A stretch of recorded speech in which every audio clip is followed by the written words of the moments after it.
kya kitiibwa nnyo abooluganda okubanga tukuŋŋaanye mu nnyumba y'Omukama olunaku si lwa Sande naye ng'olunaku Lwakutaano, era mpulira obuvunaanyizibwa n'ekitiibwa obw'amaanyi okwogera ku lwa famire yaffe, famire y'omugenzi JW Sentamu n'abaamuzaala ne be yazaala, be yavaamu n'abaamuvaamu. Tuli basanyufu nnyo, tuli basiimu nnyo eri Omukama Katonda okututuusa ku lino ekkula. Ffe tuli Baganda era tuli Bakatoliki, si lwakubanga nti amadiini amalala oba amawanga amalala tetugatwala nga kikulu, naye kino kyogedde kuba tukyenyumirizaamu ate tuli kukijaguza olunaku olwaleero. Jjajjaffe Yosefu Walakira yagattibwa mwene Ekereziya mu myaka gy'ataano. Kitaffe Jackson Wellington Sentamu naye yagattibwa mwene Ekereziya mu myaka gy'ataano. Jjajja bamugatta mu gy'ana, taata bamugatta mu gy'ankaaga,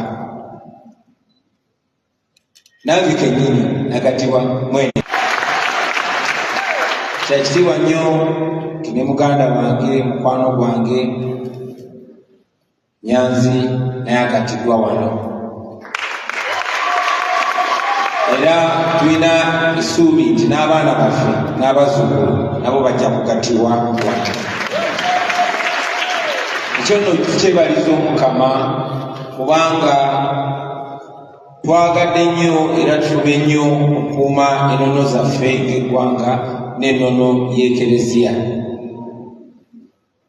Ku lwa famire, ku lwa bajjajja, taata n'abaana baffe, twagala okusiima mukulu waffe Nyanzi, weebale kutuweesa kitiibwa,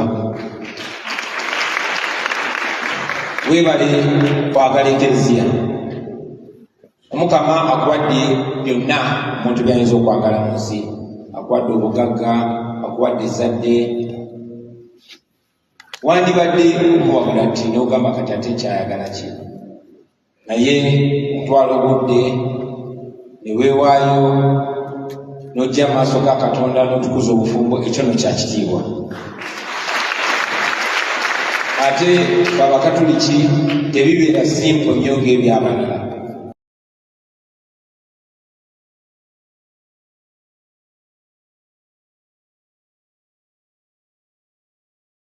Tulina gye wandiise Bufumbo College kubanga omala na kusoma n'oyigirizibwa mu Tuesday class fena mwe tuyita.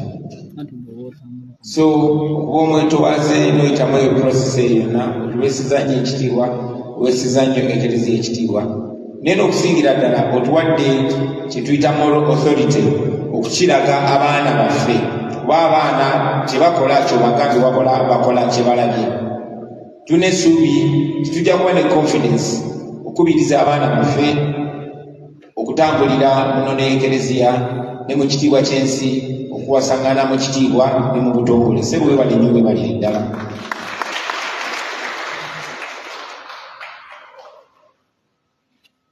Ebiseera kuba tulinayo ate ekwate y'amaanyi olw'eggulo, naye tuli maaso ga Katonda. Nzikiriza ku lw'abanange bonna, ku lw'enju ya Sentamu, ku lwa famire ya maama Nalunkuuma ebukojja ab'Endiga, bakiikirire okwagaliza essanyu obufumbo bwo,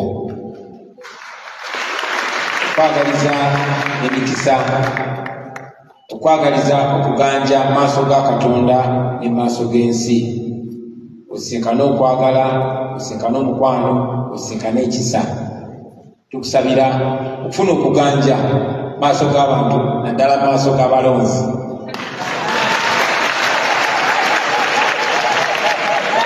Twagaliza emikwano emirungi, emikwano egikuweesa ekitiibwa, emikwano egikuwabula.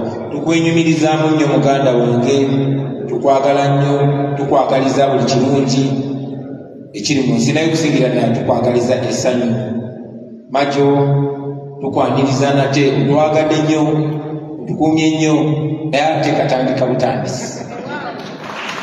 Tusaba Mukama abawe okwagala, abawe essanyu, abawe okusaaga, abawe omuzannyo, abawe olwali n'okusingira ddala tubaagaliza abalongo Mukama leero.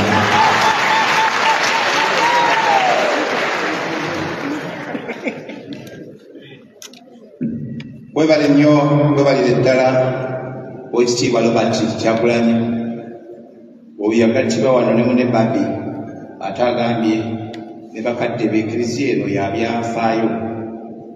Wano waliwo olubiri lwa Ssaabasajja Kabaka n'awaawo eklezia kyanga etukuzibwa kati myaka 99. Omwaka ogujja kigenda kuwera myaka 10. Awo nno nategeeza